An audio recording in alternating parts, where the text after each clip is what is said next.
Fait qu'on est rendu dans un stade vraiment le fun puis excitant de la maison. On a posé les fenêtres.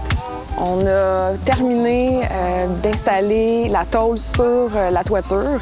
La maison est complètement étanche. Puis même à l'intérieur, les divisions sont faites. Donc on commence vraiment à voir la maison prendre forme. Dans le choix des fenêtres, on a été dans une grosseur assez impressionnante. Évidemment parce que c'est très beau, parce que on voulait se rapprocher de la nature, évidemment. Mais il y a aussi le fait qu'on voulait avoir une approche la plus solaire passif possible. C'est-à-dire donc utiliser le soleil, chauffer une masse thermique, comme dans notre cas, c'est la dalle de béton, être en mesure d'utiliser cette énergie qui est gratuite, qui est là tous les jours, on l'espère, mais qui va faire en sorte que cette dalle de béton-là se réchauffe d'elle-même, finalement. Puis c'est ça, aujourd'hui, on en profite pour travailler sur des projets qu'on est capable de mettre la main à la pâte, moi et Julien. Donc on a invité notre ami Jacob à venir nous aider. Puis j'espère que ça va bien aller.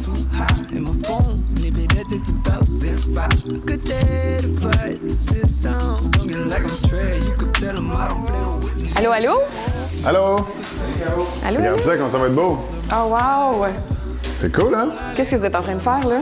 Ben là, on travaille sur les lits superposés pour les enfants. OK, OK. Ouais.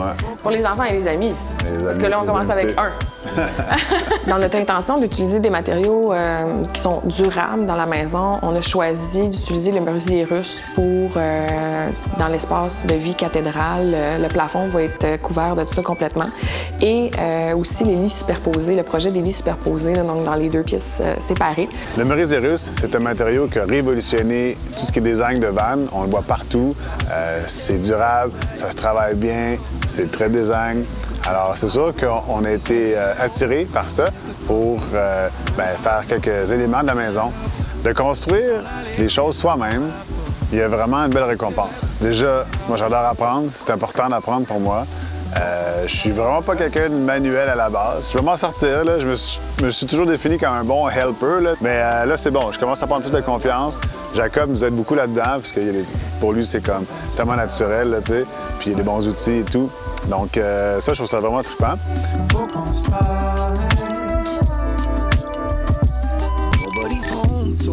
Je suis venue faire du ménage. Parfait. Oh, ça sent bien plus, ça. On est prêt pour l'envoyer, je pense, de retour à TerraCycle. C'est le fun que Babybel recycle 100% des emballages grâce à eux. Vraiment. En plus, c'est vraiment simple.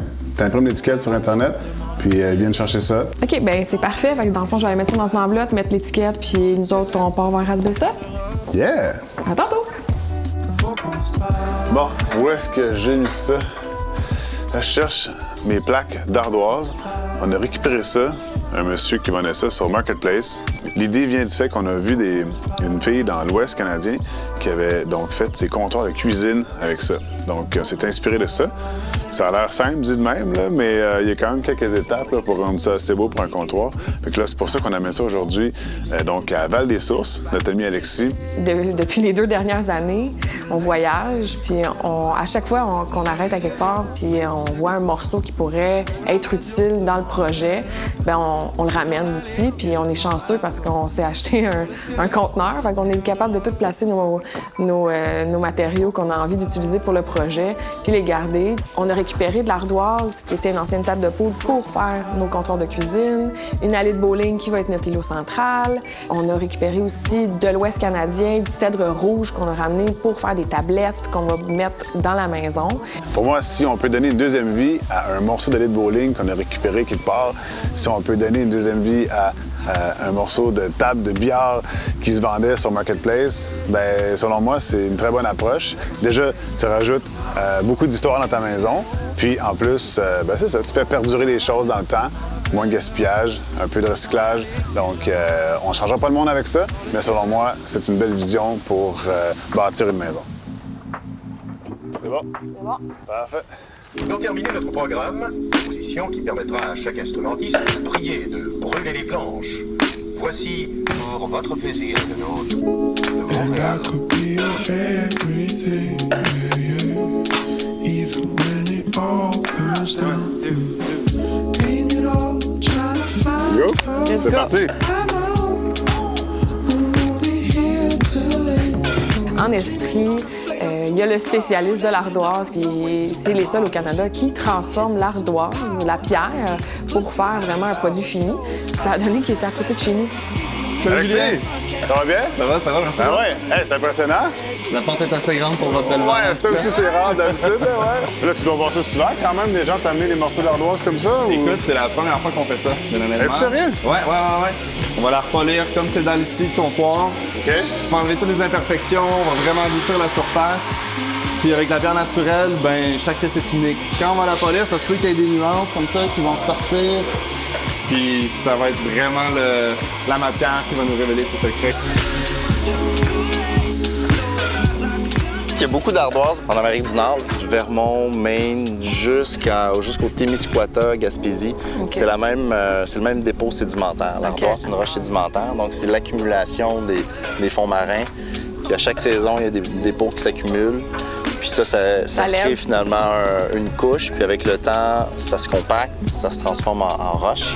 Mais ce serait quoi la valeur de ce qu'on t'a amené? Mettons que j'arrive ici puis je vais repartir avec 2 plaques comme ça, 2-3 plaques comme ça. Dans le comptoir, nous, on vend ça 65 $ le pied carré, ce qui est généralement en dessous des prix du quartz. Ah ouais, hein? Fait que là, attends, 50 $ pour tout ce qu'on t'a amené. C'est un bon deal. Oui, je pense que oui. Score! Yes! Merci, Marketplace!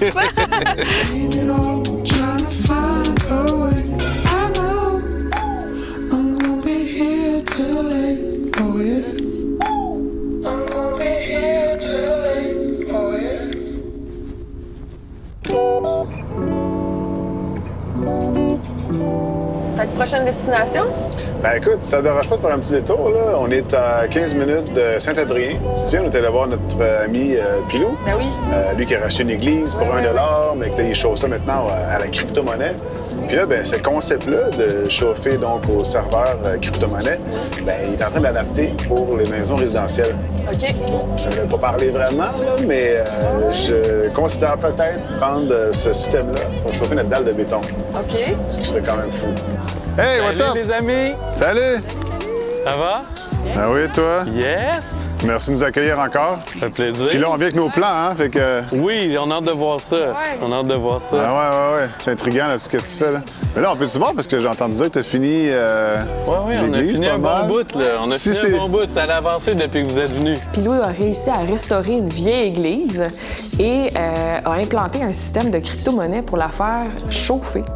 Son projet n'est pas juste pour lui, sa petite famille. Il a comme transformé une communauté au complet. Là. Il a ravivé au complet Saint-Adrien. Bien là, ici, c'est le BIM, en fait. Puis le BIM est composé de 2 affaires. Il y a le bureau du cinéma, qu'on connaît, où on attire les tournages, tout ça. On a des studios. Il y a aussi le hub créatif. Puis ici, c'est vraiment le QG du hub créatif. Je savais déjà que Pilou chauffait son église avec des serveurs de crypto-monnaie, mais je savais pas qu'il le faisait à petite échelle. Puis Julien, quand il m'a apporté chez lui, c'était justement pour voir si on serait des bons cobayes pour ce projet-là. Puis, sait-on jamais, on va peut-être être les premiers au Québec à avoir ça. Historiquement, dans cette église-ci, il faisait fret à l'année. Parce que le sous-sol, il y avait un étang, carrément comme un petit lac, sous l'église, qui gelait l'hiver et qui prenait quelques mois à dégeler l'été.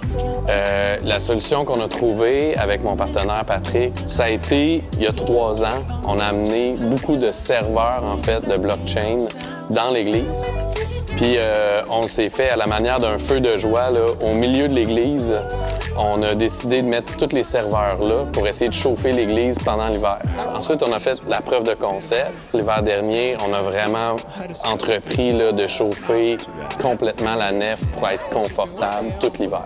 Et on est en train de développer des solutions pour le résidentiel avec des planchers radiants. Pour ça, le client, dans le fond, paye le prix d'un chauffage électrique normal, puis en 18 mois, a rentabilisé son investissement. Merci de nous avoir reçus. Ouais, vraiment. Right.